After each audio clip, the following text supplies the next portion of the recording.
I was exhausted. My shift had been awful, and all I wanted was to get to my car, drive home, and crash. I was walking through the employee lot, keys already in hand. I made it to my car, but just as I was about to open the door, I heard it. A tiny, desperate whine. It was coming from right under my car. I stopped dead. I immediately knelt down, shining my phone light under the car, and there it was. A tiny, scrawny puppy huddled right against the rear tire. It was filthy, cold, and shaking like crazy. It was obviously scared, and my heart broke. I didn't think about how dirty or cold the ground was. I just plopped my butt down and waited. I spent the next 10 minutes right there on the pavement, talking to it slowly, keeping my voice low and soft.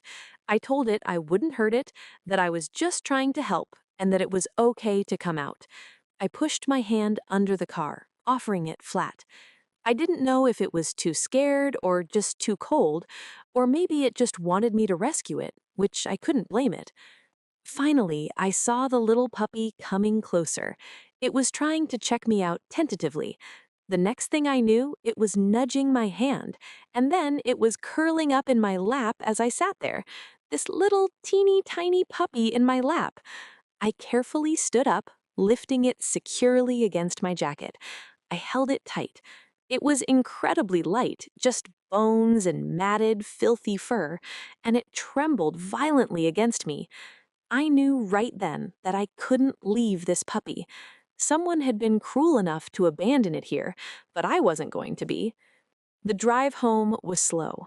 I kept one hand on the wheel and the other wrapped around the puppy, just making sure it was secure. It was way too quiet, which freaked me out a little. I just kept talking to it, promising things were about to get better.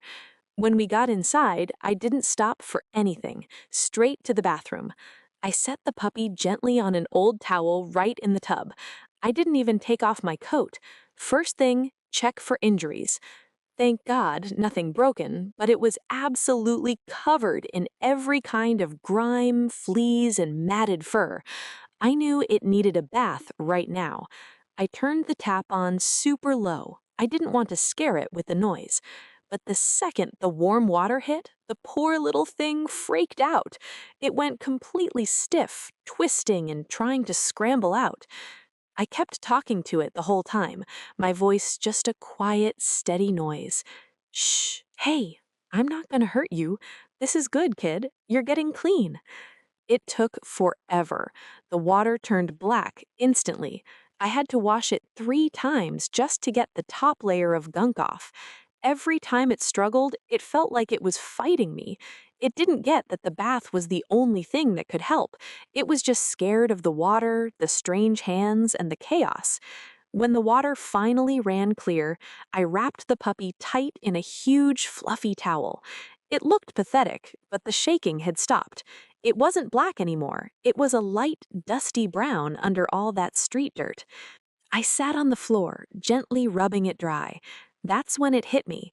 I just pulled something disgusting out of the dark, forced it through a tough process it fought against, and now it's clean, it's warm, and it's safe. I looked at the little thing, snuggled in the towel, finally calm. It needed a real name, something that matched what just happened. Tender. You needed a lot of that, didn't you? A whole lot of kindness you didn't earn. I'm going to call you Gracie. Yeah, you definitely look like a Gracie. The puppy just blinked at me. It felt like it accepted it. A week passed, and the little puppy I named Gracie, man, she was a completely different animal. The start was rough. She was jumpy about everything, and she'd flinch if I moved too fast. I practically had to beg her to eat, like she thought the food was going to get yanked away. When I took her outside, she'd pull back, still convinced the street was dangerous. But things shifted.